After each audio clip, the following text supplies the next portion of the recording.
ఆంధ్రప్రదేశ్ ముఖ్యమంత్రి అందరికన్నా, దేశంలో అందరి ముఖ్యమంత్రుల కన్నా కూడా 30 సంవత్సరాలు ముందే ఆలోచిస్తారు. అందులో భాగంగానే ఒక అద్భుతమైన పథకాన్ని మరలా తీసుకొచ్చారు. మొదటిసారి ముఖ్యమంత్రి అయినప్పుడు ఎవరైతే 3 బిడ్డలు ఉంటారో వారు స్థానిక సంస్థల ఎన్నికల్లో పోటీ చేయడానికి వీలు లేదని చట్టం తీసుకొచ్చారు.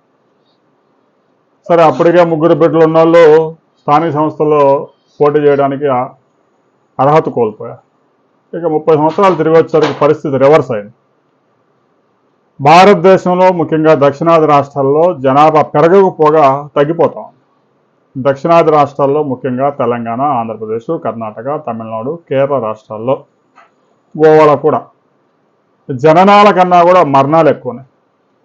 ఈ రాష్ట్రాల్లో కొన్ని రాష్ట్రాల్లో 1.5, 1.3, 0.9 జనరల్ రేటు ఇలాగనే ఉంది.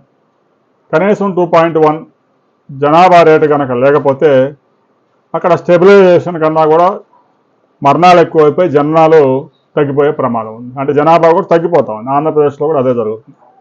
అందుకే జనాభాని పెంచండి అనే నినాదాన్ని ఎత్తుకున్నాడు ముఖ్యమంత్రి చంద్రబాబు నాయుడు. సరే, భారతదేశంలో 145 కోట్ల జనాభా ఉన్నా కూడా దక్షిణాది రాష్ట్రాల్లో తగ్గిపోతూ ఉంది. రాబోయే రోజుల్లో జనాభా ప్రాతిపదికన ఈ ఎంపీ సీట్లు, ఎమ్మెల్యే సీట్లు కేటాయింపులు చేస్తే ఆ విధంగా కూడా రాష్ట్రాలకు నష్టం జరిగే పరిస్థితి ఉంది.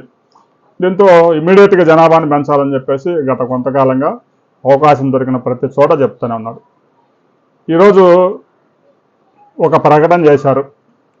3వ బిడ్డని కంటే వెంటనే ఇమీడియట్గా హాస్పిటల్ నుంచి ఇంటికి వెళ్ళేలోపు 30,000, 4వ బిడ్డని కంటే వెంటనే హాస్పిటల్ నుంచి ఇంటికి వెళ్ళక ముందే 40,000 రూపాయలు అని అక్కడ ఆగిపోయారు. ఇక 5వ బిడ్డని కంటే 50 ఇస్తారా, 6వ బిడ్డని కంటే 60,000 ఇస్తారా, 13వ బిడ్డని కంటే 1,30,000 ఇస్తాడా అనే దానికి మాత్రం సమాధానం లేదు. ఆంధ్రప్రదేశ్ ప్రభుత్వం త్వరలో ఒక పాపులేషన్ పాలసీని తీసుకురాబోతా ఉంది.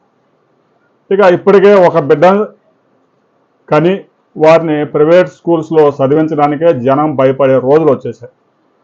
8, 9వ తరగతులకే 2 లక్షల రూపాయల ఫీజులు వసూలు చేస్తూ ఉన్నారు. గవర్నమెంట్ స్కూల్లో వేస్తే వాడు కనీసం పంచర్లు వేసుకోవడానికి కూడా పనికి రావడం పోతాడనే భయం ఉంది జనానికి. గవర్నమెంట్ స్కూల్ మొత్తం మీద ఒకళ్ళు ఇద్దరు బాగా మెరిట్ స్టూడెంట్లు ఉంటే ఆ టీచర్లు చెప్పింది గ్రాస్ప్ చేసుకుని వాళ్ళు ఒకళ్ళిద్దరు బాగుపడతారు. మిగతా అంతా మొత్తం చెత్త తయారు చేసి పనికిరాకుండా చేస్తారు. అందులో ఎలాంటి అనుమానం లేదు. అందుకే గవర్నమెంట్ టీచర్లలో 96% మంది వారి పిల్లల్ని నారాయణ చైతన్య స్కూల్స్లో వేస్తారు. మరి 3 కనండి, 4 కనండి, 5 కనండి అని ముఖ్యమంత్రి పిలుపునిస్తే జనం కంటారా అంటే కొన్ని జాతులు కంటాయి. ముఖ్యమంత్రి చంద్రబాబు నాయుడు చెప్పపోయినా కూడా కంటాయి. ఎందుకంటే వారి ఆచారాలు అలా ఉన్నాయి. జనాభాను పెంచడమే టార్గెట్గా పెట్టుకున్నారు. ఎందుకంటే వాళ్ళ స్కూల్తో కూడా పని లేదు, చదువులతో పని లేదు. 5వ సంవత్సరం, 6వ సంవత్సరం రాగానే షెడ్లోకి వేస్తారు కాబట్టి వాళ్ళకి ఈ స్కూల్ ఫీజులు బాధలేదు. అలాంటి వర్గాలు తప్ప మిగతా వాళ్ళు ఎవ్వరూ కూడా 3వ బిడ్డను కనడానికి ఆసక్తి చూడడం లేదు.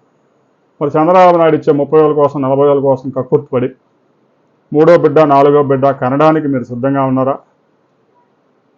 సిద్ధంగా ఉంటే కామెంట్ చేయండి.